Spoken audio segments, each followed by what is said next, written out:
Welcome to Off-Grid Victory. So today I wanted to dedicate this video to my friends in Canada who have these Sprinter vans like myself.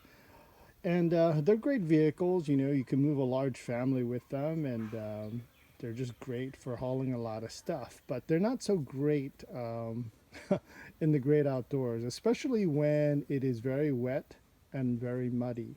And so going over grass and stuff, that's fine, but in certain situations you end up being stuck, right? Especially in mud or in soft dirt. And the reason why you get stuck is because normally the tires that people have on these vans are the road all season tires like I have here. And so these guys, as soon as I have a lot of tread wear on here, right? And depth. But the problem is once you fill that up with mud, this thing isn't moving, especially since it is rear wheel drive. They do make a 4x4 version of this vehicle, but it's super expensive. And most German cars are going to work like this. So today I want to teach you guys how to use um, the car in terms of being able to pull from the front, and also the option of pulling it from the back. And so these German cars kind of all work the same, whether it's Mercedes, whether it's BMW, Volkswagen, and specifically on the Sprinter vans themselves, whether they be made by Mercedes, Dodge, Freightliner, they all will have these things. And so let's talk about it first of all. The front tow method, there's a insert pop out here, and we're going to just go ahead and pop that out. Very easy to pop out in the bumper.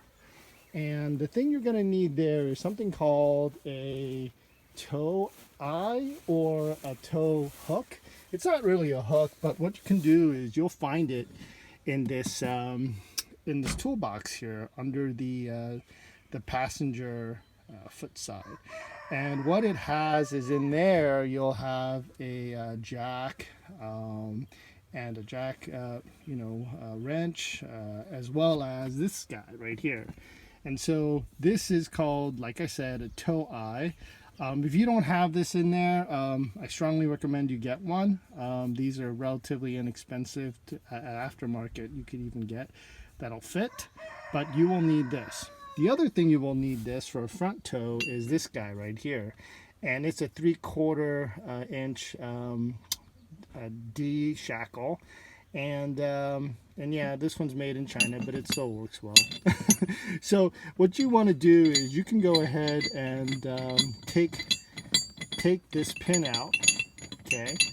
And what you want to do is you want to go ahead and put your strap through this side, and then you put your eye through here, and you go ahead and thread it in and put it into here. And so we'll take this and we'll take it to the front of the car, and then we'll show you how you go ahead and tow with this. So what you do is on the passenger side of the van, it's kind of like towards the passenger side, you put it in here, and then you go ahead and you thread it all the way in, okay? And then once you do that, you'll be able to go ahead and pull your vehicle out from the mud with another vehicle, right? So that's what it kind of looks like. And then so you put your, towing straps on here and then pull the guy out. All right, so that's one method.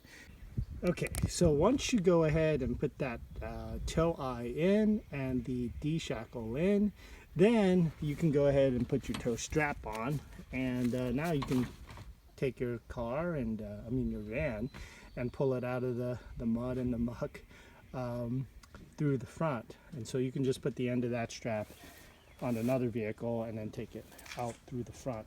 Now let me go ahead and show you what to do on the rear.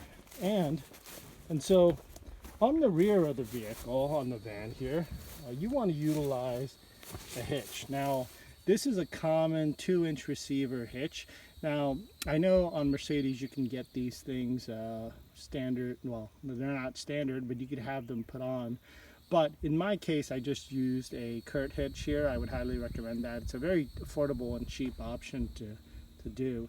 And then, of course, it gives you the opportunity to do a lot of things, like actually haul trailers, You can use it to hold a bicycle rack, an extra little cargo luggage area, all sorts of nifty things. But what now it enables you to do is put something like this on.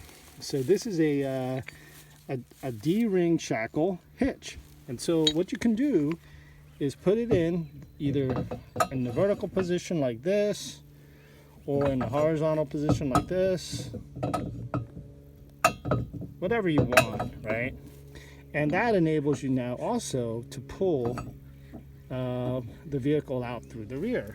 So yeah, that gives you a lot of options. So when you have a Sprinter van like this, especially even if you have, let's say, a four-wheel drive version, I would highly recommend getting something like this, a rear hitch, trailer hitch, and a shackle, and a shackle hitch, and of course knowing how to use that front tow eye is essential in getting yourself out of a situation, especially if you don't have a rear hitch like this. Alrighty, shalom.